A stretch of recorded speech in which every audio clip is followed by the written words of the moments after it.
before the attack on September 11, 2001, another USS New York was born. September 11, 1911. The keel of battleship USS New York, BB-34, is laid. The 27,000-ton battleship is first in her class. Right here we have the Slick 32 system. It aids in the ship's self-defense system. As demonstrated on the now complete USS San Antonio, these systems provide threat warnings to help locate, identify, or even decoy an incoming attack. If an active defense is required, the RIM 116 system takes over, launching weapons that actually intercept incoming missiles. But even with these precautions, the new ship can still be vulnerable. The suicide boat attack on the USS Cole during a refueling stop in Yemen killed or injured more than 50 sailors and left a 40 by 40-foot hole in the port side of the Arleigh Burke-class destroyer.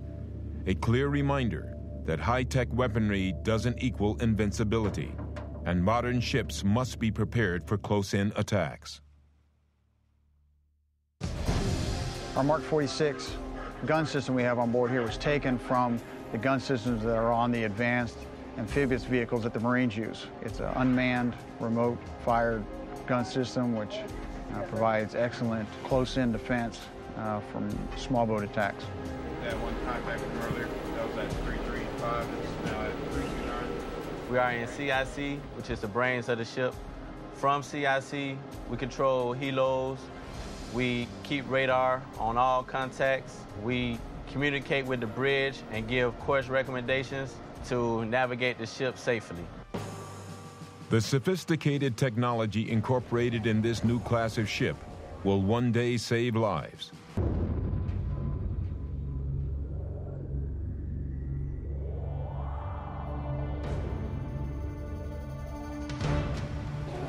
For Delta Charlie 105. Your safety navigation is 337, 850 yards up to starboard bow. Right 6 course 0049. Tomorrow's right 5 degrees, couple course 004.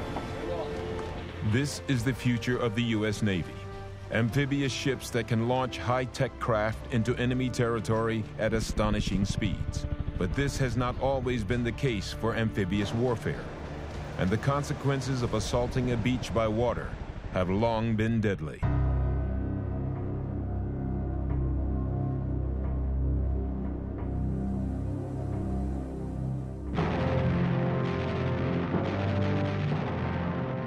After unleashing over 4,000 rounds of ordnance during the battle for Okinawa, the USS New York's armaments are in desperate need of overhauling.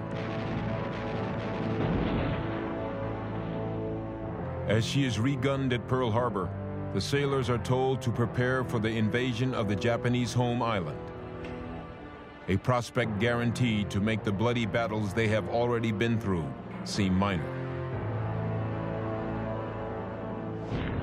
But as the departure date draws near, one event changes everything.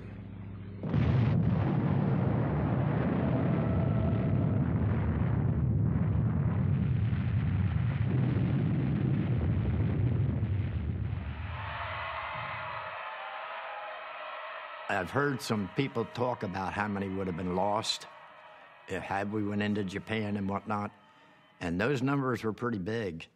So I was glad that it was over.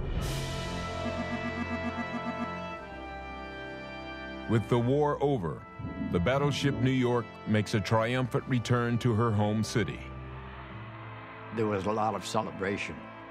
There was other ships there, and the horns were going off, and the water cannons were spraying.